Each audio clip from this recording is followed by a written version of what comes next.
আসসালামু আলাইকুম। আমার আজকের রেসিপি কাশ্মীরি আচার। এই জায়গায় আমরা 1.5 কেজি আম লইলাম, লই এগুলারে ধুই ভালো করে চুনির পানির মধ্যে ভিজাই সারা রাত্রেলায় রাখি দিছি। সকালে উঠি ধুই এগুলারে আধা ঘন্টার মতো রইতে দিলাম, দিয়ে এগুলা উঠাই রাখি দিলাম। এরপরে পাইপিনের মধ্যে অল্প করে একটু পানি দিচ্ছি, 2টা এলাচ, 2টা দারচিনি আর আপনার পরিমাণ মতো চিনি দিচ্ছি। পরিমাণ মতো কি আপনার 1.5 কেজি আম এ জায়গার মধ্যে আমি প্রায় 3 ফার মতো চিনি দিছি। এ জায়গার মধ্যে কিছু আদা কুচি দিলাম।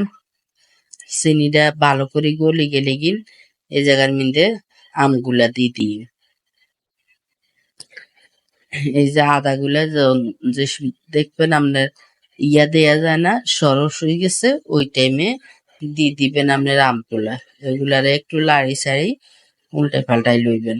লই এই জায়গার মধ্যে কিছু শুকনা মরিচ আমি তেঁচিয়া করে ফালি করে লইছি, বিচি হালাই ওগুলারে আমি কিছু দিয়ে দিলাম। এই লাগে দেওয়ার পরে আমি এই জায়গার মধ্যে দিয়াম আপনার একটু ভিনেগার, 4 চামচের মতো ভিনেগার দিস।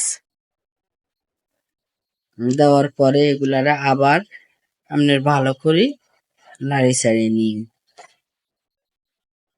একটু পরিমাণ মতো লবণ দিন।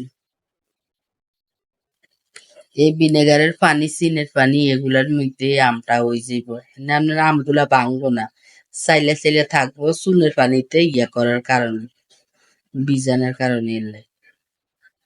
এরপরে এইভাবে এগুলারে লাড়ি ছাড়ি উল্টে পাল্টাই নিবেন।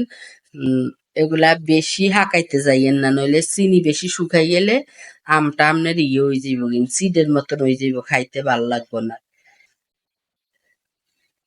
সামান্য একটু করে উঠে হেলাইন, তাহলে যে আমটা আপনার শিরাটা ভিতরে ঢুকবো, আমটা ভালো লাগবো খাইতে। যদি আপনার কাছে ভালো লাগে রেসিপিটা একটা লাইক করবেন, কমেন্ট করবেন, শেয়ার করবেন, সাবস্ক্রাইব করে দিয়েন। আসসালামু আলাইকুম। এই যে কাশ্মীরি